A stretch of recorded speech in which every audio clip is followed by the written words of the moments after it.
Advance Happy Christmas mga kaibigan ko dyan, Luzon, Visayas, in Mindanao. Okay.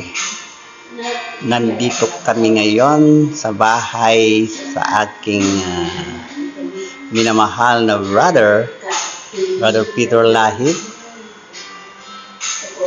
Dito lang sa Barangay 23, San Nicolas, Ilocos Norte.